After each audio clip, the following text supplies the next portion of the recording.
यो आकाशवाणी गान्तोक हो। प्रादेशिक समाचार विनोद कुमार अधिकारीबाट सुन्नुहोस्।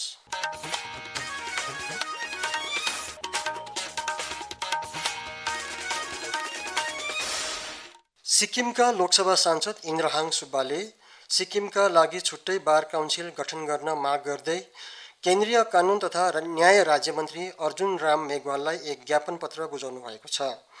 हाल सिक्किमका कानुनी व्यवसायीहरू असम, नागाल्यान्ड, मिजोराम, अरुणाचल प्रदेश र सिक्किमको संयुक्त बार काउन्सिल अन्तर्गत छन्, जो गुवाहाटी उच्च अदालतसँग आबद्ध छ।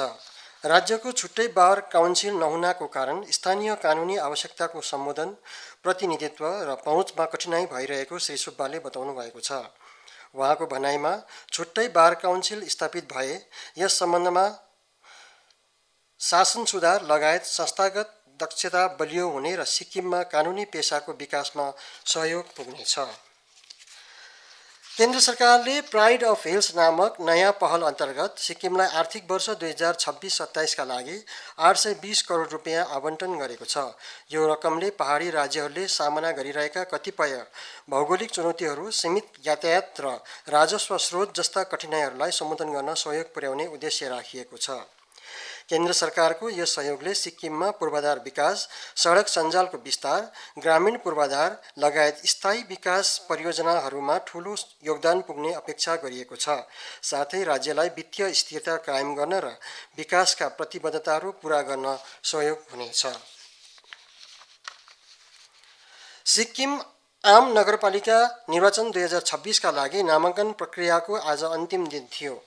यस सम्बन्धमा प्राप्त जानकारी अनुसार आज गान्तोक नगर निगमका निम्ति 4 र सिङताम नगर पञ्चायतका निमित्त 1 जना उम्मेदवारले आफ्नो नामाङ्कन दर्ता गरेका छन्। पाक्योङमा स्वतन्त्र उम्मेदवार विनय थापाले अप्पर बजार वार्डका लागि नामाङ्कन दर्ता गर्नुभयो। यसरी नै रम्फू नगर पञ्चायतका अन्तर्गत भारतीय जनता पार्टीबाट भूपाल बराइलीले मण्डी बजार वार्डका लागि नामाङ्कन दर्ता गर्नुभयो। गेजिङ जिल्लामा आज 3 जना स्वतन्त्र उम्मेदवारहरूले आफ्नो नामाङ्कन पत्र बुझाए। नामाङ्कन सम्बन्धमा अन्तिम रिपोर्ट प्राप्त हुन बाँकी छ।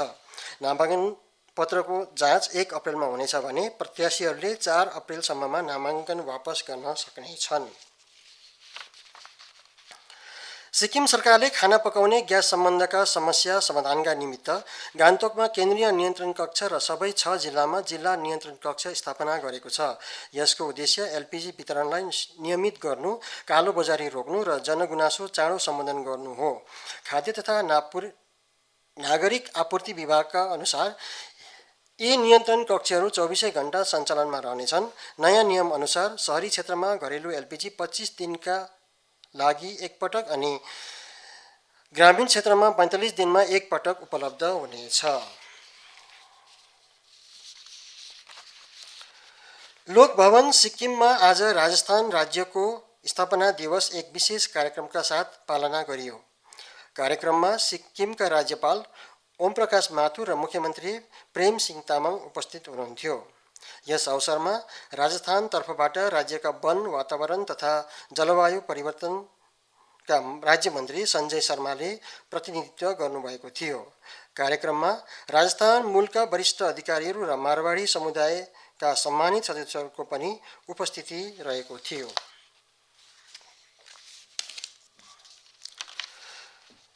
गत मार्च 28 देखि 29 मा नरबहादुर भण्डारी डिग्री कलेज तादुङमा आयोजित पहिलो विद्यालय, कलेज तथा विश्वविद्यालय स्तरको squad, bench press and deadlift championship सफलतापूर्वक सम्पन्न भयो। यो प्रतियोगिता सिक्किम राज्य पावर लिफ्टिङ सङ्घले आयोजना गरेको हो, जसमा विभिन्न शैक्षिक संस्थाका विद्यार्थीहरूले उत्साहपूर्वक सहभागिता जनाए। यस प्रतियोगितामा पुरुष वर्गमा विजय राईले उत्कृष्ट प्रदर्शन गर्दै च्याम्पियन अफ च्याम्पियन्स उपाधि जिते र महिला वर्गमा रितिका दत्ताले प्रभावशाली प्रदर्शन गर्दै च्याम्पियन अफ च्याम्पियन्सको उपाधि हासिल गरिन्। आकाशवाणी गान्तोकबाट सुन्दै हुनुहुन्थ्यो। प्रादेशिक समाचार पुरा भयो।